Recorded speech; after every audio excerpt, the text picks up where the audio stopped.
వైఎస్ఆర్సీపీ ఓటమి పాలైన తర్వాత జగన్మోహన్ రెడ్డి గారు గద్దె దిగిపోయిన తర్వాత ఎక్కువగా డీలా పడింది ఎవరు అంటే క్యాడర్. ఎందుకంటే వైసీపీ కార్యకర్తలు ఒకప్పుడు సమిష్టిగా ఒక సోషల్ మీడియాని ఏర్పాటు చేసో లేదంటే జగన్మోహన్ రెడ్డి గారికి అండగా నిలబడో పార్టీ గెలుపు కోసం ఆయన ముఖ్యమంత్రి చేయడానికి ఎంత కష్టపడ్డారు అందరికీ.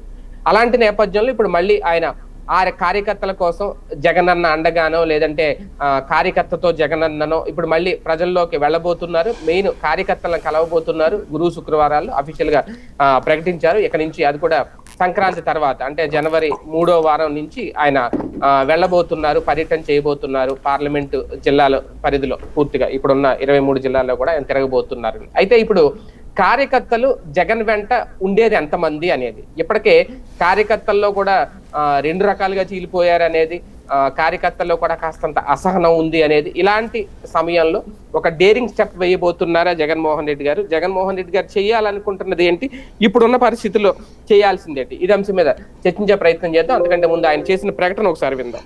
ఇక్కడ వచ్చిన తర్వాత పగలు రాక తప్పదు. ఇది మనకు సృష్టి నేర్పిన రహస్యం.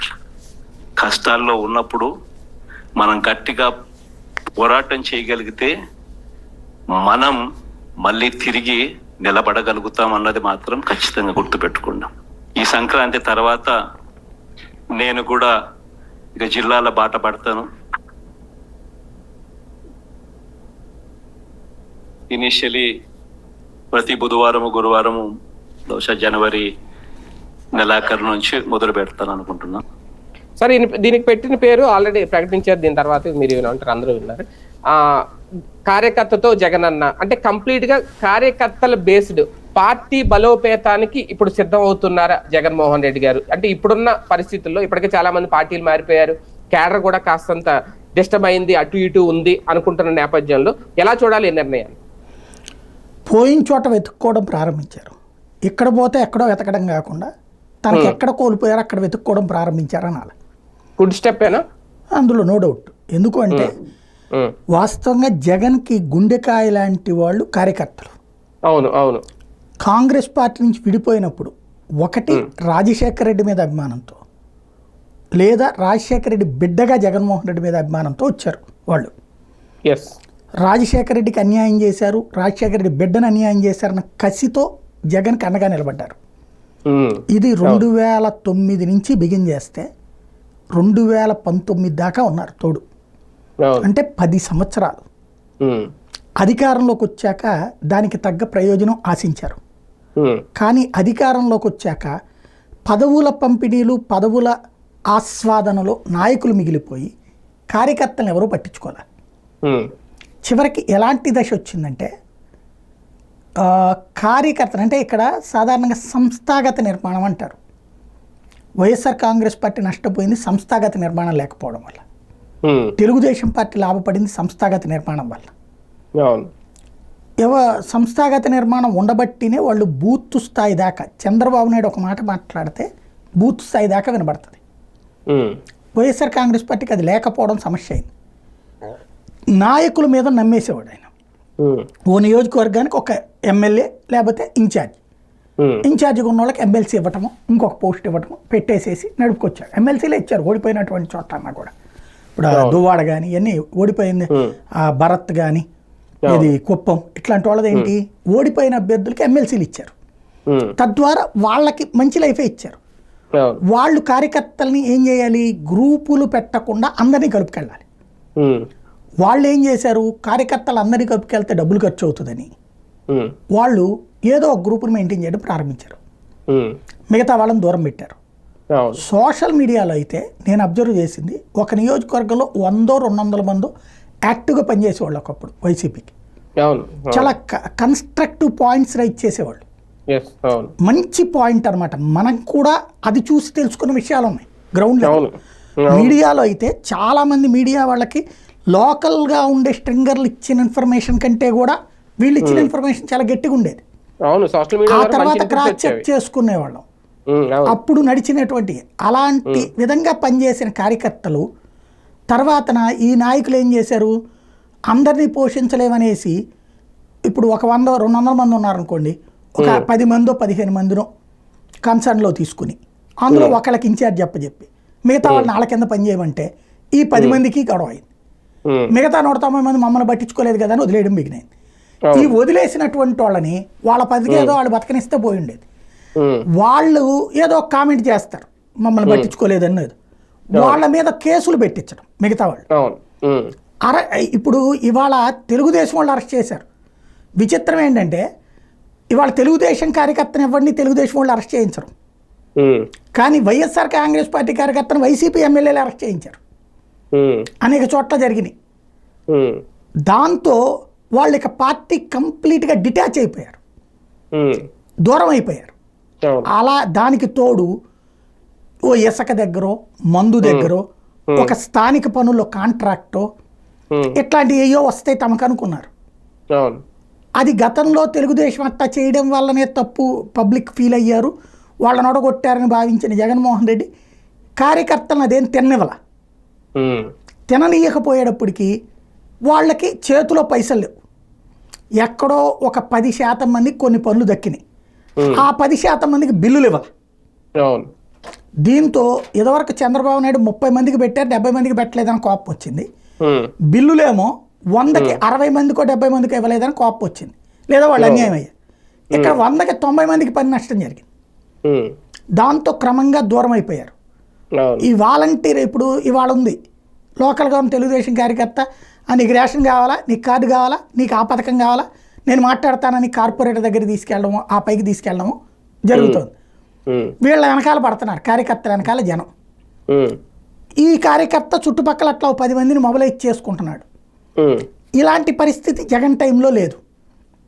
అప్పుడు ఏమైంది, మొత్తం వాలంటీర్ దగ్గరికి వెళ్ళేటప్పటికి అసలు వాలంటీర్ ఎమ్మెల్యే మాట ఏమలా, మాకు కొన్ని రూల్స్ చెప్పారు, ఆ రూల్ ప్రకారం మేము అమలు చేస్తున్నామని చెప్పారు. చివరికి ఎలక్షన్స్ అప్పుడు వచ్చినప్పుడు వాళ్ళ దోవనాడు బతికేశారు. మధ్యలో సంకనాగిపోయింది ఎవరై అంటే వైఎస్ఆర్ కాంగ్రెస్ పార్టీ.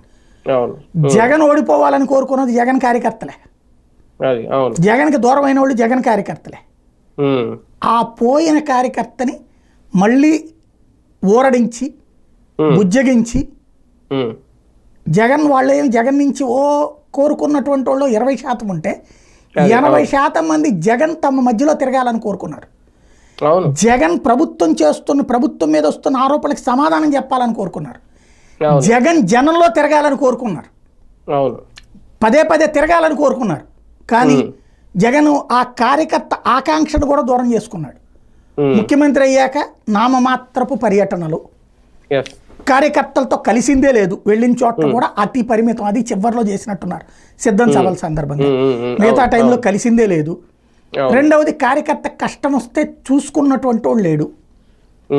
జనంలో తిరగాలన్న వాళ్ళ కోరిక నెరవేరలేదు. కాబట్టి విరక్తి చెందినటువంటి వాళ్ళకి ఇప్పుడు అక్కడికే వెళ్తున్నాడు. ఒక రకంగా తెలుగుదేశం చేసిన ఒక పని జగన్కి ఫెచ్చింగ్. మనం మొన్ననే అనుకున్నాం, వైఎస్ఆర్ కాంగ్రెస్ పార్టీ కార్యకర్తలు చాలామంది దూరం అయితే వాళ్ళ మీద పాత పోస్టులు పేరు పెట్టి కేసులు పెట్టడం వల్ల వాళ్ళకి గత్యంతరం లేని పరిస్థితి వచ్చింది. మళ్ళీ వాళ్ళు జగన్ వెనకాల తిరగాలి, వైసీపీ వెనకాల తిరగాలి. అలా తిరిగే పరిస్థితి ద్వారా ఇప్పుడు జగన్ వెళ్ళినప్పుడు ఒక బ్యాచ్ స్ట్రాంగ్ హోల్డ్ తయారవుతుంది. మిగతా ఇన్యాక్టివ్ అయిపోయినటువంటి వాళ్ళు, మనకెందుకు లేని ఎవరి వ్యాపారాలు ఎవరి వ్యవసాయాలు వాళ్ళు చేసుకునే వాళ్ళు ఇప్పుడు గట్టిగా మళ్ళీ జగన్ వెనకాల తిరగడానికి ధైర్యం చేయడానికి అవకాశం ఉంటుంది. అవును, కానీ ఒక రకంగా అధికారంలో ఉన్నప్పుడు కార్యకర్తనే పట్టించుకోకుండా వదిలేశారు జగన్ గారు అనేది, ఇప్పుడు మళ్ళీ అదే కార్యకర్త కోసం జనం దగ్గరికి వెళ్ళడం, అది కూడా పార్టీ బలోపేతం కోసం అని కూడా ఆయన మాట్లాడారు. ఒకప్పుడు చాలా బలమైన పార్టీగా ఎదిగింది వైసీపీ అనేది 2019 తర్వాత 150 స్థానాలు వచ్చినప్పుడు అందరూ అనుకున్నారు. కానీ ఇప్పుడు అదే పార్టీ బలహీనం అయిపోవడానికి కారణం కూడా జగన్మోహన్ రెడ్డి గారు కార్యకర్తను విస్మయించడం, పక్కన పెట్టడం, అది ఒక అతిపెద్ద తప్పిదంగా అనుకోవచ్చా? ఇప్పటిదాకా మనం చెప్పుకుంది అదే, జగన్ చేసిన తప్పు అదే, సంస్థాగత నిర్మాణం. ఇప్పుడు ఫస్ట్ ఫేజ్లో ఆయన వెళ్తున్నాడు కార్యకర్తని, అక్కడతో వదిలేయకూడదు. అవును, ఖచ్చితంగా సంస్థాగత నిర్మాణం పెట్టాలి, ఏర్పాటు చేయాలి. కానీ ఒకప్పుడు ఉన్న ఆదరణ మళ్ళీ ఉంటుందా సార్ కార్యకర్త నుంచి? చంద్రబాబు నాయుడుకి దిగిపోయిన తర్వాత ఆదరణ పోయిందా తగ్గిందా? అంటే ఒక రకంగా ఇండివిజువల్ గా వచ్చింది, అప్పుడు పిలవకుండా వచ్చారు చాలా మంది జగన్ దగ్గరికి, ప్రేమతోనో ఇంకో రకంతోనో లేదంటే రాజశేఖర రెడ్డి గారి మీద అభిమానంతో. అది ఆయన వదులుకున్నప్పుడు మళ్ళీ ఇప్పుడు వెళ్తున్నాను అంటే జనం దగ్గరికి లేదంటే కార్యకర్తలు ఆదరిస్తారా? ఇంత ముందు కనిపించిన ఆ స్థాయి ఆదరణ కనిపిస్తుంది. వదులుకున్నానని ఎవరు చెప్పారు? ఆయన తిరగలేదు అంతే, వాళ్ళు కోరుకున్న రీచ్ కాల. పక్కన పెట్టేశారు, పట్టించుకోలేదు అధికారంలోకి వచ్చాక. అదే అనేది ఇప్పుడు ఒక తటస్థులుగా నాలాంటి అయితే కార్యకర్తకు దోచిపెట్టడాన్ని ఒప్పుకోలేము. వాలంటరీ వ్యవస్థ కరెక్ట్ అంట నేను. ఎందుకని ఇప్పుడు నాయకుడి దగ్గరికి వెళ్ళి కాళ్ళ ఎళ్ళబడి పనులు చేయించుకునే దరిద్రం కావాలని కోరుకుంటావా? జనం కోరుకున్న జగన్ చేశాడు, కానీ కార్యకర్తకి అది కోపం వచ్చింది. ఇప్పుడు కన్విన్స్ చేయాలి కదా వాళ్ళని. జనం ఇదే కోరుకున్నారంటే మా దగ్గరికి వాలంటీర్ అక్కర్లేదు, మా దగ్గర సచివాలయ వ్యవస్థ అక్కర్లేదు, ఆ తరహా వద్దనుకున్నారు అన్నది ఇప్పుడు అర్థమవుతుంది. మనలాంటి ఆలోచన జనానికి లేదు, ఎవడో ఒకటి పట్టుకుని పని చేయించుకుందాంలే అన్నట్టే ఉంది అన్నది ఇప్పుడు అర్థమవుతుంది. కాబట్టి జగన్ ఇక ఆ మొక్కలు చెప్తాడు రాబోయే రోజుల్లో. రెండో పాయింట్ ఏంటంటే, ఇప్పుడు మొన్న జగన్ వెళ్ళాడు ఏదో ఎవరన్నా పరామర్శల కాటికి, జనం ఎట్లా ఎగబడి వచ్చారు ఆ రోజున? డబ్బులు పెట్టి తీసుకెళ్లారు వాళ్ళని. డబ్బులు పెట్టి తీసుకెళ్ళడం వాళ్ళ రోజున సాధ్యం అవుతుందా జగన్కి? అంటే జగన్ రోడ్డెక్కితే వచ్చే జనం ఆటోమేటిక్గా ఉంటారు కార్యకర్తలు. మరి అది ఎక్కడికి పోతుంది? ఇప్పుడు వాళ్ళకి తను దూరం కాకూడదు. తను వాళ్ళ దగ్గరికి వెళ్తాం ద్వారా ముందు అక్కడున్న ఫీడ్బ్యాక్ వస్తుంది. అక్కడున్న ఎమ్మెల్యేల మీద ఏంటి, ఇన్ఛార్జీల మీద ఏంటి, వాళ్ళ గురించి ఒక ఫీడ్బ్యాక్ వస్తుంది. నెంబర్ 1. రెండవది మోటివేట్ చేయడానికి కుదురుతుంది. మోటివేట్ చేస్తే ఫ్యూచర్లో వాళ్ళకు ఉన్నటువంటిది అంటే ఇంకోటి వాళ్ళకు ఒక భరోసా ఇవ్వడం, మీ వెనకాల నేనున్నాను అనేటటువంటిది. ఇప్పుడు ప్రస్తుతం ఏంటంటే వీళ్ళ వేధింపుల దెబ్బకి భయపడిపోయి కార్యకర్త దూరం అవుతున్నాడు. వాళ్ళకి జగనే జనంలోకి వెళ్ళినప్పుడు ఓ ధైర్యం వస్తుంది కదా, ఆ ధైర్యం తెప్పించే ప్రయత్నం చేస్తున్నారు. ఇప్పుడు ఈయన ఎదుర్కోబోయే ఛాలెంజ్లు, సవాళ్ళు ఏమన్నా ఉంటాయా జిల్లాల్లో? ఏముండదంటే అంటే బేసిక్గా జనాలు వస్తారా రారా అన్నటువంటిది, కార్యకర్తలు వస్తారా రారా అన్నటువంటిది. పవన్ కళ్యాణ్కి జగన్కి జనం రాబోతే రాజకీయం దండగాళ్ళకి ఇంటికి వెళ్ళి కూర్చోవడం బెటర్. పవన్ కళ్యాణ్కి సినిమా సెలబ్రిటీ ఇమేజ్తో ఆటోమేటిక్గా వస్తారు, జగన్మోహన్ రెడ్డికి వ్యక్తిగతంగా ఉన్నటువంటి ఇమేజ్తో ఆటోమేటిక్గా వస్తారు. కాబట్టి జనం రారు అనే ఫీలింగ్ ఏముండదు. జనం రావడమా రాకపోవడం అన్నది ఒకటే ఛాలెంజ్ ఎప్పుడైనా సరే. అదే సందర్భంలో వాళ్ళకి ఏం పరిష్కారాలు చూపెడతాడు? ఇప్పుడు ఒకసారి గుర్తుకు తెచ్చుకుంటే లోకేష్ కానీ చంద్రబాబు కానీ అప్పట్లో డిసప్పాయింట్ అయిపోయి 2 సంవత్సరాలు 3 సంవత్సరాలు అసలు ఏంది పార్టీ అనుకునే రోజుల్లో లోకేష్ పాదయాత్ర సందర్భంలోనూ చంద్రబాబు నాయుడు ఆ యాత్రల సందర్భంలోనూ ఓపెన్ గా చెప్పేసేవాళ్ళు, మీకు ఇది చేస్తాం అది చేస్తాం, కార్యకర్తకి అట్లా పెడతాం ఇట్లా పెడతాం. దాన్ని వైసీపీ వాళ్ళు ట్రోల్ చేశారు కూడా, కార్యకర్తలకు దోచి పెడతారంట అని చెప్పేసి. కానీ జనం దాన్ని ఆదరించారు కదా. కాబట్టి ఇప్పుడు జగన్ కూడా ఓపెన్ అప్ అవుతాడేమో. అప్పుడు వీళ్ళు ఎలా ప్రచారం చేస్తారు? ఇప్పుడు అతని పేరేంటి, సోమవీర్రాజు 50 రూపాయలకే మద్యం బాటిల్ ఇస్తానన్నాడండి, వాటర్ బాటిల్. సారాయి వీర్రాజు అని పెద్ద అటకారం చేశారు. అదే చంద్రబాబు నాయుడు 99 రూపాయలకు మందు బాటిల్ ఇస్తానన్నారు. అది గొప్పగా ప్రచారం చేశారు. ప్రచారం చేసుకునే దాన్ని బట్టి ఉంటుంది మంచి చెడు అన్నది. కాబట్టి ఇప్పుడు జనంలోకి జగన్ వెళ్ళినప్పుడు ఇదిగో మీకు రేపు పొద్దున ఇదివరకటికి మళ్ళీ వాలంటీర్ కదా మీరే చూస్తారు అన్నాడు అనుకోండి, అప్పుడు ఇదిగో చూసారా వాలంటీర్లు మిమ్మల్ని జగన్ కూడా వదిలేశాడు అని రేపు తెలుగుదేశం కూడా చేయొచ్చు. లేదా వాలంటీర్లు రేపు పొద్దున మీ చేతుల కింద పనిచేసేలా చేస్తానన్నాడు అనుకోండి, అది మంచి ఉద్దేశం అవుతుంది. కానీ వీళ్ళు ఏం ప్రచారం చేస్తారు, జగన్ అదిగో చూసారా వాలంటీర్లను పార్టీ బానిసలుగా చేస్తాడంట అని పెడతారు, అందుకే మేము వాలంటీర్లు పెట్టలేదు అంటారు. కాబట్టి జగన్ ఏం మాట్లాడినా వ్యతిరేకత సృష్టించాలన్నది ప్లానింగ్ పక్కాగా ఉంటుంది. దాన్ని వీళ్ళు ఎలా ఫేస్ చేస్తారు అనేదే రేపు పొద్దున జగన్ ముందుండే ఛాలెంజ్. కానీ సార్ ఈ పర్యటనలో ఇది ప్యూర్లీ పార్టీ కోసం, పార్టీ కార్యకర్తల కోసం అని అనుకోవాలా?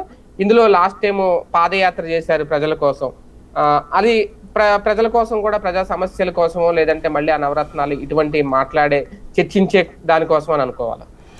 బాబు బాటలో ప్రయాణిస్తున్నారు అనుకోవాలి. ఒకప్పుడు చంద్రబాబు నాయుడు పాదయాత్ర చేశారు, తర్వాత మొన్నటిసారి బస్సు యాత్ర చేసింది ఆయన. ఈ ట్రిప్ జగన్మోహన్ రెడ్డి కిందసారి పాదయాత్ర చేసి అధికారంలోకి వచ్చాడు, ఈ ట్రిప్ ఈయన కూడా జిల్లాల యాత్రలే చేస్తున్నాడు. అంతే కదా. ఫస్ట్ ఫేజ్ ఇది. ఒకటేంటంటే చంద్రబాబు నాయుడు దాదాపు 2-3 ఏళ్ల పాటు చాలా వరకు ఏదో కాన్ఫరెన్స్లో ఇట్లాంటి వాటితోనే ముడిపడి ఉన్నది. వేగంగా స్పందించలేదు ఆయన, నిదానంగా ఒక్కొక్కటి అటు పవన్ కళ్యాణ్ ఇన్వాల్వ్మెంట్ ఇవన్నిటి తర్వాత ఆయన లాస్ట్ 2 ఇయర్స్ సీరియస్గా ఎఫర్ట్ పెట్టారు ఆయన. లోకేష్ పాదయాత్ర దాకా ఓ రకంగా స్తంభించిపోయింది రాజకీయం, ప్రతిపక్ష రాజకీయం. దాదాపు 2 ఏళ్ళు వేసుకోవాలి అది. అదే జగన్మోహన్ రెడ్డి పోగానే రోడ్డు ఎక్కుతున్నాడు. ఎస్ ఇవాళ జగన్మోహన్ రెడ్డి చేసిన కార్యకర్తల మీటింగులు సీఎంగా ఉన్నప్పుడు చేస్తే, ఇవాళ జగన్మోహన్ రెడ్డి పెట్టిన ప్రెస్ మీట్లు సీఎంగా ఉన్నప్పుడు చేస్తే, జగన్కి ఓడు కాదేమో నెంబర్ 1. ఒకవేళ ఓడినా ఇంత దారుణంగా ఓటం ఉండేది కాదేమో. ఈ పర్యటనతో పార్టీ సంస్థాగత బలోపేతానికి ఇదొక తొలి అడుగు అని అనుకోవచ్చా? ఖచ్చితంగా. మెయిన్ వాళ్ళు అనుకుంటుంది ప్రతి బూత్ స్థాయిలో ఒక 50 మందితో, ఆ తర్వాత 50-100 ఒక కమిటీ 10 మందితో ఇట్లాగా ప్లాన్ చేసుకుంటున్నారు. బూత్, మండల, జిల్లా, అవును అవును అవును రాష్ట్ర స్థాయి. మంచి ఆలోచన. అడుగు ప్రారంభమైంది. అది సక్సెస్ అవుతుందా లేదా అనేది కమిట్మెంట్ మీద డిపెండ్ అయి ఉంటుంది గ్రౌండ్ లెవెల్లో. అవును అవును రైట్. చూద్దాం. మొత్తానికి వైసీపీ కార్యకర్తలకు అయితే ఇదొక గుడ్ న్యూస్ అని చెప్పాలి. ఎదురు చూస్తున్నారు ఎప్పుడైతే తమ నాయకుని కలుసుకోవాలి, మాట్లాడాలని. ఇప్పుడు అది అవకాశం వచ్చింది, అవకాశం ఇస్తున్నారు జగన్మోహన్ రెడ్డి గారు. ఇక కార్యకర్తల నుంచి ఎలాంటి స్పందన ఉంటుంది, ఎలాంటి ఆదరణ ఉంటుంది, ఎంతవరకు ఈ నిర్ణయం జగన్మోహన్ రెడ్డి గారి తొలి అడుగు సక్సెస్ అవుతుంది అనేది వేచి చూద్దాం.